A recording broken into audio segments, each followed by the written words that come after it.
consideration and volunteer time you give to the town of Seymour. Paul, welcome to the first selectman's office. I had a lot of roofs that leaked also, and a lot of buildings that have to be fixed, so it's just part of the job, so I know you can do it. The reason why I'm here is I don't support a large tax increase. And the reason why is because once taxes go up, they never go down. If we pay 2.2 million more this year, it's going to be in next year's too, and then on top of what you add in next year. You know, the price of gas for your motor vehicles and the price of oil for your house, it fluctuates. One day you might be spending $3.10 for a gallon of gas. Next day you might be spending $2.90. But taxes never work that way.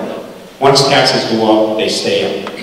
Reevaluation, I just want to correct it. When your house is reevaluated, over 60% of the people's homes taxes will go up. So I just want you to know that's a fact. Nobody likes reevaluation, but we have to produce the same income. The other comment I want to make, there was something about percentages being equal. I think we're more than equal on both sides. You're talking a $15 million budget on the general government side, getting a 6% plus, and the Board of Ed, $30 million at a 3.3%. So that's about equal, you know, in dollars. So I mean, the percentage is equal. But nobody could afford a tax increase this year, a large tax increase this year. Nobody.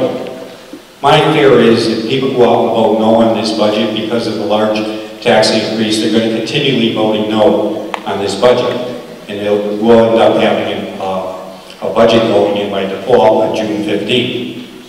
Or the people will keep voting for a budget, but on June 15th, just the legal obligations. And the legal obligations under our current budget is about $3 million less than what was last year's budget.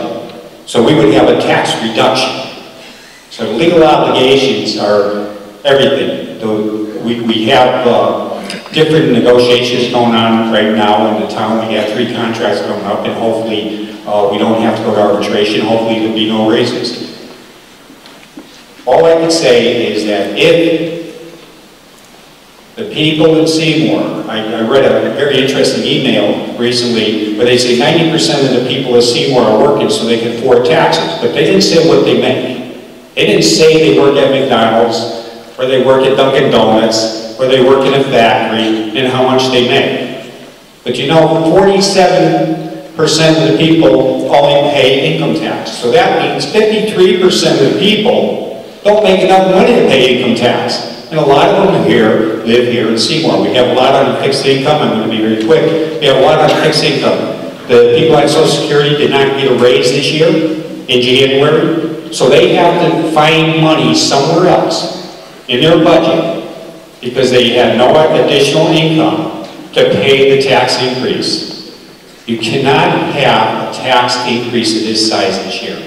I don't know how you're going to, well, I do have ideas and suggestions, and if you would like them, I'd be more than happy to meet with you and show you where I had them laid out 6 months ago. If the economy didn't get better, you were going to have to make hard decisions. I asked your Board of Finance at your first budget workshop to have a joint meeting with the Board of Selectmen, because the Board of Selectmen have the power to eliminate or create positions. And that might have to come to it, because we can't continue paying a 13+% increase in medical costs. So I just want to thank you very much.